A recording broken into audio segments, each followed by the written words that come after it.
এই গরমে যখন মানুষ সব দিকে হাঁসফাঁস করতেছে, তখন কেউ যদি আপনার সামনে এই ধরনের ঠান্ডা কিছু দেয়, তখন কেমন লাগবে বলেন তো? আর আজকের রেসিপিটা ঠিক তেমনই। চলুন তাহলে রেসিপি দেখে নিই।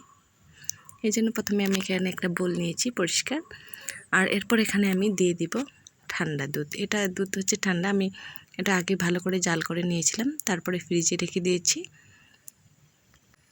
এখানে অবশ্যই ঠান্ডা দুধে ব্যবহার করতে হবে। এরপরে দিচ্ছি সাবুদানা। আমি সাবুদানাটা আগেই সিদ্ধ করে নিয়েছিলাম। এরপরে দিচ্ছি কুচি করে কেটে রাখা তরমুজের টুকরো। এরপরে দিয়ে দিব মিষ্টির জন্য বা স্বাদের জন্য কিছুটা পরিমাণ চিনি। এখন সব কিছু উপকরণ ভালোভাবে মিশিয়ে নিতে হবে। এখানে আপনারা চাইলে কিন্তু আরও ফল অ্যাড করতে পারেন, যেমন কলা, কমলা লেবু, আপেল। তো এইসব ফল কিন্তু সবসময় আমাদের ঘরে থাকে না। আর তরমুজের যে দাম, যখন আমরা কিনে নিয়ে আসি তখন কিন্তু দুধ আর সাবুদানা প্রায় আমাদের ঘরেই থাকে, তখন আমরা কিন্তু এটা সুন্দরভাবে বানিয়ে নিতে পারি। তো এখানে আমি কিছুটা ড্রাই ফ্রুট নিয়েছি। এখানে আমি নিয়েছি কিশমিশ, কাঠবাদাম আর কাজু বাদাম। কিশমিশ দিলাম, কাজু বাদাম, আর দিয়ে দিব কাঠবাদাম।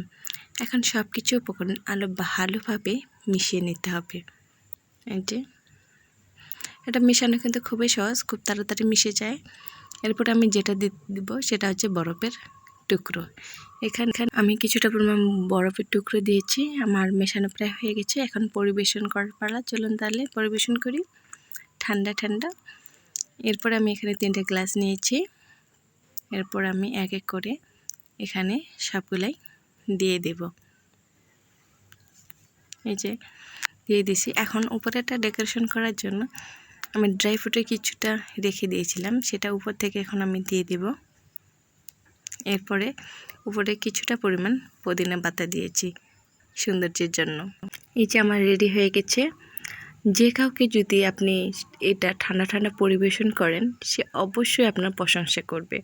তো আশা করি আজকের রেসিপি ভালো লেগেছে। যদি ভালো লাগে প্লিজ লাইক করে দিও আর আমার পাশে থেকো।